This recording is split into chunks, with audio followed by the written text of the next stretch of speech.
peeps? Welcome to another vlog. So as you saw in the morning, this is the new ritual when we finally get to the trucks. We have to sit down, we have to reorganize them every single day, because if you don't, you end up having a whole truck full of junk, a bunch of scrap that you need to throw away, and a bunch of garbage that you need to get rid of. So what I've noticed is it's actually easier to maintain the truck correctly if you just wake up in the morning, get your food in, and then come in, organize the truck, and then head out to the job site. Thus far, it's been working, so we're probably going to keep at it that way. So as of today, we have one job currently that I definitely have to do, and that is replace a couple of riser valves. After that, I'm not sure what's going to show up. It should be an exciting day no matter what. So let's get to work. Let's have some fun. Oh, and by the way, peeps, you know what to do, baby. Let's go.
So peeps, I wanted to show you on the whiteboard what exactly risers are, what are riser valves, and the reason why we need them. Here's a simple diagram of what risers are. So as you see in here, you have a cold water line coming into the building, which is the city line, and then you have a valve coming in from the city. This is your main valve, which you can close and open and bring water in or decide not to bring water in. And as you move up, the water will eventually come to either a boiler or a hot water tank. In this case, I drew a hot water tank, okay? And what's gonna happen here is it goes into the hot water tank. There's a coil inside that heats it up, and then it'll distribute hot all the way up, and also cold will continue going all the way up. So now here's the thing. A riser is a very specific term talked about in buildings, because a riser is a pipe that moves vertically through every single floor, distributing either hot water or cold water. Now the important thing is that risers need to have valves, and if they don't have valves, it sort of makes things really tricky when you're coming in to do repairs as a plumber. If these valves weren't here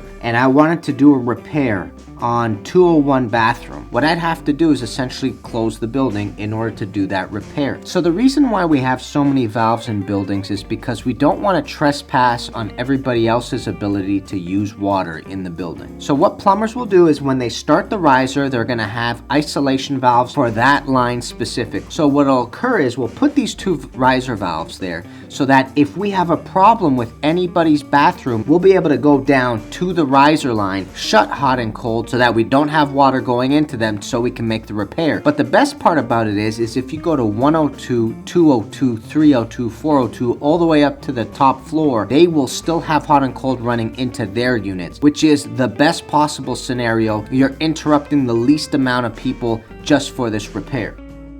What you'll notice is you have two riser valves that go all the way up that shut the entire line to 101, 201, 301. But if you move up to the floor, 201, and you go into the washroom of 201, more often than not, the washroom itself will have its own set of riser valves so that you can shut the hot and cold inside the bathroom of 201, and you can do a repair there without influencing the entire line. That's the advantage of having these valves. What you're seeing in this video right here is an example of somebody's riser valves not holding. So we went to, for example, 201. Their cold water valve was essentially passing, which means that it wasn't doing what it's intended to do. Even when you turn it shut, water is still getting through. So instead of shutting just this one, we had to go all the way down to the riser line right here, and we had to shut the cold water line in order for us to do the repair. And that essentially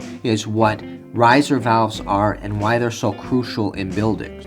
So peeps, what you're going to notice is that there's a little bit of jump in the video footage that you see here on the YouTube video. What essentially happened is the camera cut out at some point and I wasn't able to get a certain section of the repair shown on the video. So I wanted to jump into my Instagram account to show you exactly what I had to do in order to rectify the issue I was running into. So the big issue that I ran into with this repair right here was that there wasn't a lot of space allotted for the new valve to come in. So that's usually an issue that happens with riser valves. You'll also notice that with riser valves, you usually have a really small space in order to make the repair happen. By the way, I post to my Instagram every day, Molotov_plumbing, if you want to see constant updates of what I do. And you could also check out my podcast, because in my weekly podcast, I go through details like this constantly so that you know exactly what sort of issues I ran into. So let's jump into the pictures that I have of the riser valves that I did here on my Instagram account. As you initially saw, I did cut the pipe in a specific space and I did try getting the ball valve into that space with a fitting 90. The only problem I ran into was that the new valve was much bigger than the initial one that I took out. So this was the original incision that I made on the pipe, and then I sweated it out. But what I ended up having to do was actually cut it a little bit further to the left right here in order to make that space fit for the new valve that was coming in. So as you can see here,